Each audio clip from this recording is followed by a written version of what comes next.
let's give another shout out to Rav Cherki, a new idea. Rav Cherki has a classic shir available where he describes how what it means that the temple is going to fall from heaven. He points out who's going to build the base of Mikdash, built by the hand of man. We've discussed this before. The idea that Rashi brings that the temple is supposed to fall from heaven.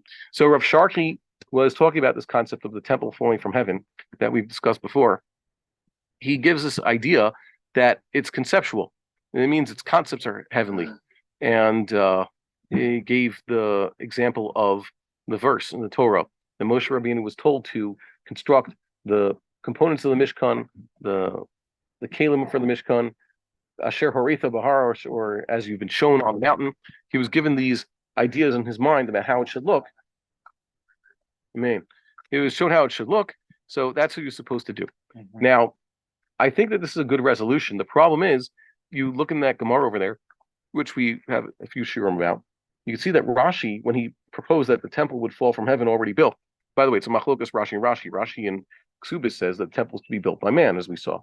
But when Rashi, in discussing this idea of bringing the Omer on the second day of Passover, he's answering the question, how was it there was no temple Erev Yontif? There was no temple. And then suddenly the day after Yontif, there is a temple when you're not supposed to be building the temple at night and building the temple on Yontif. So how do you suddenly get a temple available on the morning of Chol Moed? Last chance you had to build a temple, there was no temple. So he offers that the temple is going to come down from heaven already built. So I don't think Rav Cherki's resolution to this problem fits with the Gemara where Rashi proposes this. He says it's a conceptual means. The temple was built conceptually. The ideas are heavenly. But the problem is when Rashi proposed that, it seemed to be Rashi was saying it quite literally. That's how Rashi interprets the Gemara. So I don't know what to do with that. Okay, well, most Rishonim don't hold that. Like I said, Rashi himself is pushed into a corner. There's the kasha that Rashi was addressing could be addressed very easily. Without talking about the building of the temple, means the restoration of the temple service. Yes, there was no temple service the day before Passover, but the temple service could be done even without the actual temple built. All you need to do to initiate the temple service is build the altar, which we could do very quickly. It could be built overnight or just placed up there first thing in the morning. They're ready to go. Secondly, what another answer could be that the temple wasn't inaugurated.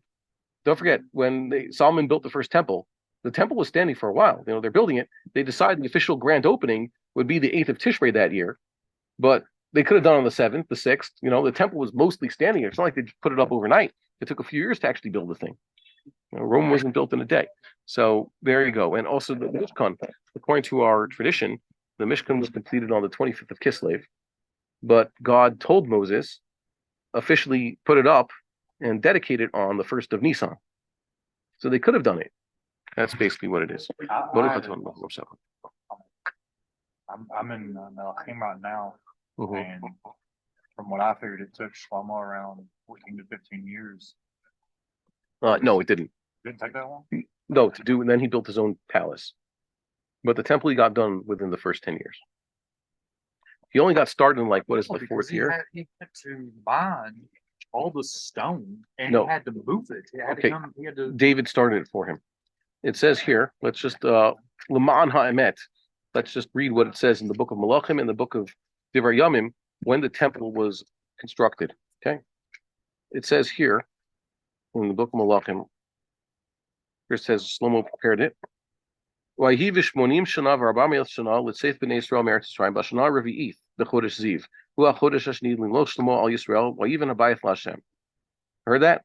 It was in the 4th year of Solomon's reign in the 2nd month, which would be ER. That's when he started building the temple. Okay? Which is 480 years after the Exodus. It says 400 years after the Exodus, then he built it. It says here, so it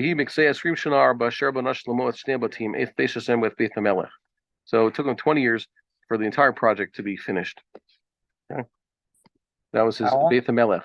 He finished building his own house by 20 years after. So it's 16 years. The first years were building the temple, and the next years were building his house. So combined them? The time frame? Yes, combine the time frame.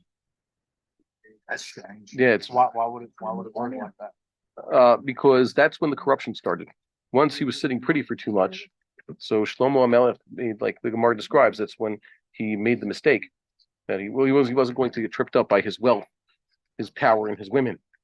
Too many horses, too much silver and gold, too many wives, and he basically reasoned that it didn't apply to him because he was, impervious to that. He was wise enough to withstand the temptation.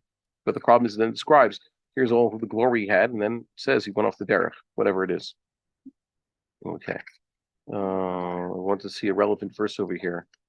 But the way that he Well, had went off wasn't necessarily that he had done anything, but he His wives. allowed. Yeah, he allowed. So I mean, really, he shouldn't. He was too. He was. That was a sin, right? Yeah, allowing is also a sin, especially if you're the king and you're supposed to prevent these things.